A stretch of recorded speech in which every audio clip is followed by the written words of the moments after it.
السلام علیکم، کیسے ہیں آپ سب؟ امید کرتا ہوں کہ آپ سب خیریت ہوں گے، ٹھیک ٹھاک ہوں گے۔ میں ہوں آپ کا ہوسٹ نعمان قدیر اور آپ دیکھ رہے ہیں میرا یوٹیوب چینل NS انفارمیٹیو۔ قائد ملت لیاقت علی خان کا شمار ان عظیم ہستیوں میں ہوتا ہے جو پاکستان کے لیے پیدا ہوئیں، پاکستان کے لیے زندہ رہیں اور اپنی جان پاکستان کے لیے قربان کی۔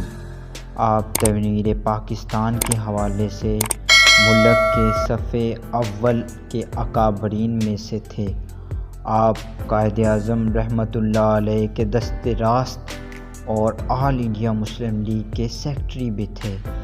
آپ بابائے قوم کے معتمد خاص تھے۔ آپ کرنال کے نواب خاندان کے چشم و چراغ تھے۔ آپ 1895 میں پیدا ہوئے۔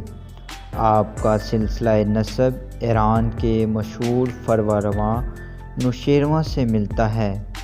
آپ کا خاندان مشرقی پنجاب اور یوپی میں بہت بڑی جاگیروں کے مالک تھا۔ ابتدائی تعلیم آپ نے یوپی میں ہی حاصل کی۔ آپ نے اپنا بچپن یوپی میں ہی گزارا۔ 1918 میں آپ نے MAO کالج علی گڑھ سے BA کیا۔ یہی کالج بعد میں یونیورسٹی بنا۔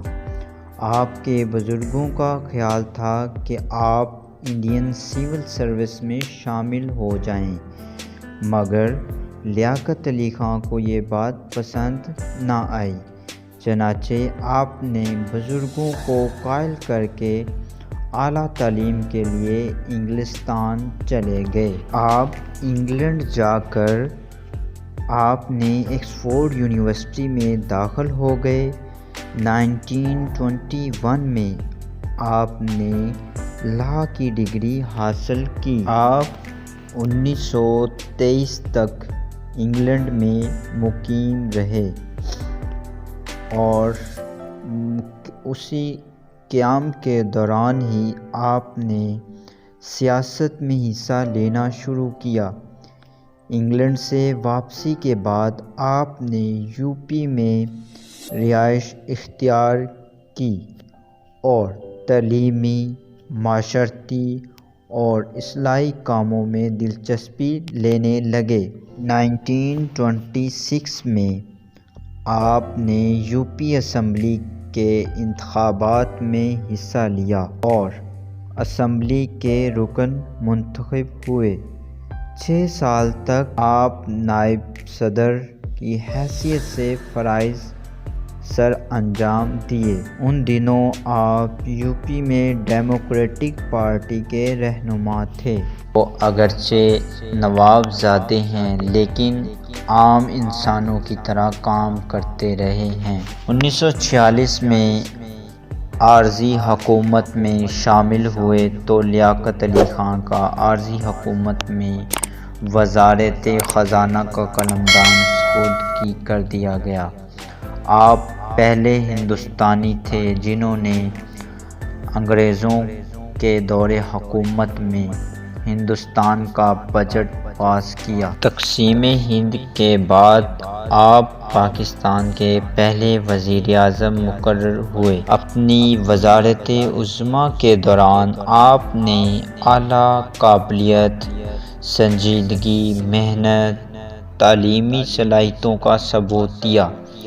مہاجرین کی آبادکاری اور دوسرے ممالک کے ساتھ دوستانہ تعلقات میں آپ نے ماہرانہ سیاسی بصیرت سے کام لیا۔ 11 ستمبر 1948 کو قائد اعظم محمد علی جناح کی وفات کے بعد آپ نے قوم کی بہترین رہنمائی کی اور اس نئے ملک پاکستان کی تعمیر میں ہر وقت مصروف رہے۔ 1950 کے آغاز میں مغربی بنگال اور مشرقی بنگال کے علاقوں میں ہندو مسلم فسادات ہو گئے۔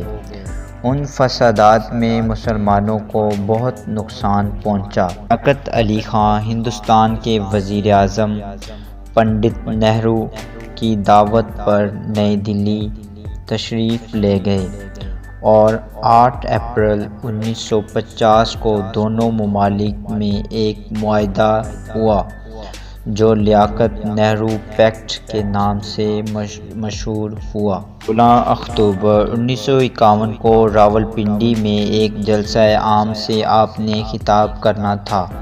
ابھی آپ نے تقریر کا آغاز کیا ہی تھا کہ ایک دہشت گرد نے گولیوں سے آپ کو شہید کر دیا۔ آپ کی میت کو کراچی لے کر گئے جہاں قائداعظم محمد علی جناح کے مزار کے پہلو میں دفن کیا گیا۔ اپنی زندگی سے ہی مسلمانوں میں قائد ملت کا خطاب حاصل ہوا اور شہادت کے بعد شہید ملت کے نام سے پکارے جانے لگے۔ اگر آپ کو یہ ویڈیو اچھی لگی ہو تو لائک، شیئر اینڈ ہمارے چینل NS انفارمیٹیو کو سبسکرائب کر دیں تاکہ آپ کو اس طرح کی مزید انفارمیٹیو ویڈیوز مل سکیں۔ اپنا اور اپنی فیملی کا خیال رکھیں۔ تو ملتے ہیں ایک نیکسٹ ویڈیو کے ساتھ، تب تک کے لیے خدا نگہدار۔